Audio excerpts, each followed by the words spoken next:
नमस्कार, इस खास बुलेटिन में आपका स्वागत है। मैं हूं Ruchi Sharma. US regional banking system के स्वास्थ्य पर नई चिंताओं से लाभान्वित होकर पिछले 24 घंटों में वर्चुअल डिजिटल एसेट्स में तेजी आई है। पिछले मार्च के समान बैंकिंग संकट की पुनरावृत्ति निवेशकों का ध्यान बैंकिंग स्टॉक्स के बजाय बिटकॉइन की ओर आकर्षित कर रही है। मार्केट कैपिटलाइजेशन के हिसाब से सबसे बड़ी क्रिप्टो करेंसी ने $43,000 का स्तर पुनः प्राप्त कर लिया। तब से इसने स्टेडी टोन बनाए रखा है और हाल ही में 1.7% बढ़कर $43,164 पर ट्रेड कर रही थी। खराब प्रदर्शन के कारण New York community bancorp KBW Nasdaq regional bank index के शेयर्स में गिरावट आई है।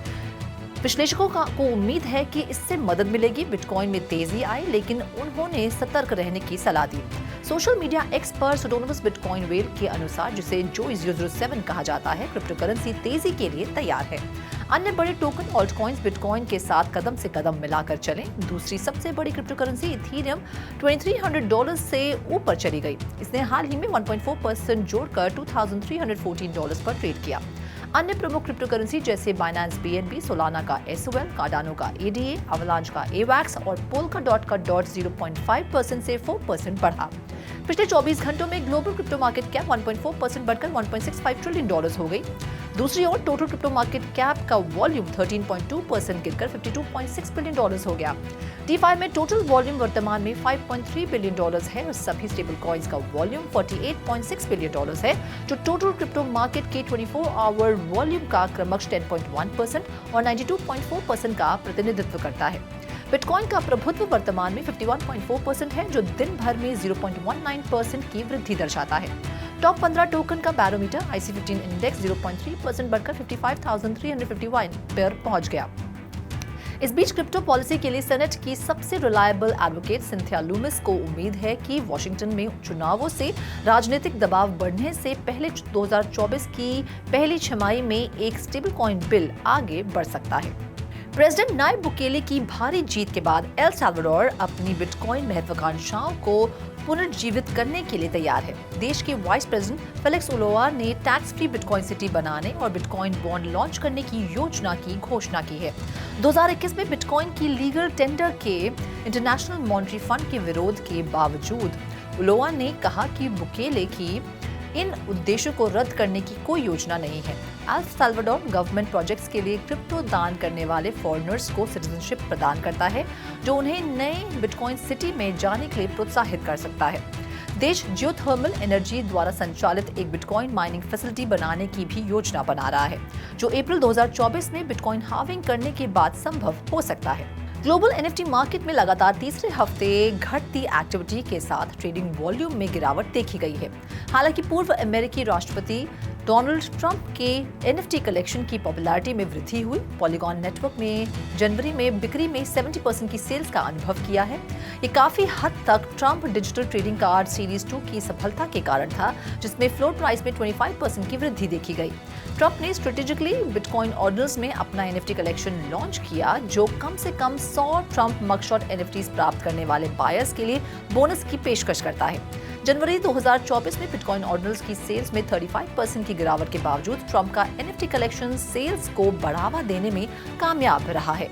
क्रिप्टो स्लैम ने ट्रेडिंग वॉल्यूम में 22.5% की गिरावट दर्ज की। पिछले हफ्ते टोटल सेल्स मुश्किल से $223 मिलियन तक पहुंच गई। इथेरियम ने जनवरी में 36.02 मिलियन ट्रांजैक्शंस के साथ 20 महीनों में अपनी हाईएस्ट मंथली ट्रांजैक्शन काउंट दर्ज किया है। एक्टिविटी में इस वृद्धि को अक्सर यूजर एक्टिविटी में वृद्धि के लिए जिम्मेदार ठहराया जाता है, जैसे कि नेटवर्क पर एक्टिव यूनिक एड्रेसेस के डेली नंबर से पता चलता है। हालांकि इथेरियम के नॉन फंजिबल टोकन्स और डिसेंट्रलाइज्ड फाइनेंस इकोसिस्टम्स में जनवरी में गिरावट का अनुभव हुआ। क्रिप्टो स्लैम डेटा के जनवरी में इथेरियम पर NFT सेल्स वॉल्यूम में 2% की गिरावट देखी गई, जिसमें 138,465 ट्रांजैक्शंस पूरे हुए, जो कुल $356 मिलियन थे। दिलचस्प बात यह है कि ये गिरावट जनरल मार्केट के परफॉर्मेंस को प्रतिबिंबित नहीं करती है, क्योंकि जनवरी में सभी कलेक्शंस में NFT सेल्स के टोटल वॉल्यूम में 41% की वृद्धि हुई है।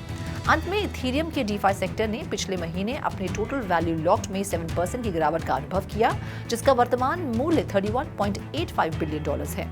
जापान का सबसे बड़ा बैंक MUFG विशेष रूप से जापानीज एक्सपोर्ट के लिए उभरते मार्केट्स के साथ ट्रेड सेटलमेंट के लिए परमिशनलेस ब्लॉकचेन स्टेबल कॉइन का पता लगाने के लिए प्रॉग्मैट जापान के स्टैंड अलोन टोकनाइजेशन प्लेटफॉर्म स्टैंडेज और वेब3 वॉलेट फर्म गिंको के साथ सहयोग कर रहा है। इसका उद्देश्य बैंक गारंटी या क्रेडिट की आवश्यकता के बिना क्रेडिट लेटर के समान पेमेंट सर्टेनिटी प्रदान करता है। स्टडी में 3 अन्य कंपनियां भी शामिल हैं, प्रॉग्मैट जापान, स्टैंडेज और गिंको। उभरते मार्केट्स के इंपोर्टर्स को फॉरेन करेंसी रिस्ट्रिक्शंस, सैंक्शंस और क्रेडिट लेटर्स सहित क्रॉस बॉर्डर पेमेंट्स के लिए US डॉलर यूसेज की चुनौतियों का सामना करना पड़ा है। टेथर ने पिछली तिमाही में रिकॉर्ड तोड़ $2.85 बिलियन का मुनाफा दर्ज किया, क्योंकि इसका प्रमुख टोकन USDT $100 बिलियन की मार्केट कैपिटलाइजेशन के करीब पहुंच गया। इसी के साथ लाभ मुख्य रूप से टेथर के अन्य निवेशकों जैसे कि बिटकॉइन और गोल्ड की सराहना से प्रेरित था। कंपनी ने पिछले साल $6.2 बिलियन का नेट ऑपरेटिंग प्रॉफिट कमाया, जिसमें ट्रेजरी होल्डिंग्स पर अर्जित ब्याज से $4 बिलियन शामिल था। इन्फ्लेशन से निपटने के लिए ब्याज दरें बढ़ाने के फेडरल रिजर्व के अभियान से टेथर को फायदा हुआ, क्योंकि इसमें निश्चित आय वाले निवेशकों से भुगतान हटा दिया है। 31 दिसंबर तक टेथर ने $91.6 बिलियन की लायबिलिटीज के मुकाबले रिजर्व में $97 बिलियन की संपत्ति का खुलासा किया, जिसके परिणाम स्वरूप $5.4 बिलियन का अतिरिक्त रिजर्व टेथर के स्टेबल कॉइन्स का समर्थन करता है। पिछले महीने में प्रमुख स्टेबल कॉइन का कंबाइंड मार्केट कैप $131.71 बिलियन से बढ़कर $136.56 बिलियन हो गया। टेथर और USD कॉइन ने अपनी सप्लाईज में महत्वपूर्ण विस्तार देखा है। टेथर में 4.8% की वृद्धि और USD कॉइन में 7.2% की वृद्धि देखी गई है। पिछले 30 दिनों में स्टेबल कॉइन मार्केट में लगभग $4.85 बिलियन की वृद्धि हुई है। टेथर प्रचलन में 100 बिलियन टोकन का तक पहुंचने से केवल $4.09 बिलियन कम है। सर्कल के USD कॉइन में भी 7.2% की वृद्धि देखी गई है, जो USDT के आगे निकल गया है। बाजार मूल्यांकन के मामले में तीसरा सबसे बड़ा स्टेबल कॉइन डाई में मामूली गिरावट आई और इसमें 0.8% की गिरावट आई। फर्स्ट डिजिटल USD की सप्लाई में उल्लेखनीय वृद्धि देखी गई, जो $2.57 बिलियन तक पहुंच गई। ट्रू USD 5वें स्थान पर है, लेकिन पिछले 30 दिनों में इसकी सप्लाई में 30.6% की भारी गिरावट आई है। ट्रॉन के USDD, फ्रैक्स डॉलर, पैक्सिस के USDP, पेपैल के PYUSD और एल्केमिक्स USD जैसे अन्य स्टेबल कॉइन्स में भी गिरावट का अनुभव हुआ। कुल मिलाकर स्टेबल कॉइन मार्केट में महत्वपूर्ण वृद्धि और विस्तार देखा गया है, जिसमें टेथर और USDC अग्रणी हैं। धोखाधड़ी वाले लेन देन का पता लगाने और रोकने में बैंक्स की सहायता के लिए मास्टरकार्ड ने अपना स्वयं का proprietary generative artificial intelligence model design intelligence pro विकसित किया है। ISS मॉडल को कंपनी के कार्ड नेटवर्क के डेटा पर प्रशिक्षित किया जाता है, जो सालाना लगभग 125 बिलियन लेन देन की प्रक्रिया करता है। एल्गोरिथम ये निर्धारित करने के लिए एक संकेत के रूप में कार्ड धारक की व्यापारी यात्रा के इतिहास का उपयोग करता है कि लेनदेन में शामिल व्यवसाय वह स्थान है जहां ग्राहक जाने की संभावना है। मास्टरकार्ड का proprietary recurrent neural network generative AI का एक मुख्य हिस्सा कंपनी के नेटवर्क के माध्यम से पाथवेज बनाता है, जिससे संदिग्ध लेनदेन की वैधता निर्धारित करने के लिए स्कोर उत्पन्न होता है। इस नवीन दृष्टिकोण का उद्देश्य पेमेंट इंडस्ट्री की सुरक्षा में सुधार करना है। Indian institute of technology Madras के पूर्व छात्र सुनील वाधवानी ने डेटा साइंस और AI येदान संस्थान के निवेशक V कामकोटी और प्रतिष्ठित पूर्व छात्र सुनील वाधवानी के बीच एक मेमोरेंडम ऑफ अंडरस्टैंडिंग में किया गया था। 1974 बैच के B.Tech स्थानक और iGate और मास्टेक डिजिटल के सह संस्थापक वाधवानी का मानना है कि डेटा बेस टेक्नोलॉजीज दुनिया भर के क्षेत्रों को बदल रही है और एक समर्पित डेटा साइंस और AI स्कूल की मजबूत आवश्यकता को देखती है। संस्थान ने जुलाई 2024 में एक अत्याधुनिक B.Tech कार्यक्रम शुरू करने के लक्ष्य के साथ AI और डेटा एनालिटिक्स में अनुसंधान करने की योजना बनाई है। विभाग का लक्ष्य 3 से 4 वर्षों के भीतर 50 फैकल्टीज और 500 छात्र रखना है। Volkswagen ने अपनी आर्टिफिशियल इंटेलिजेंस लैब स्थापित की है जो एआई तकनीक को अपनाने के लिए कार उद्योग की बढ़ती महत्वाकांक्षाओं को दर्शाती है।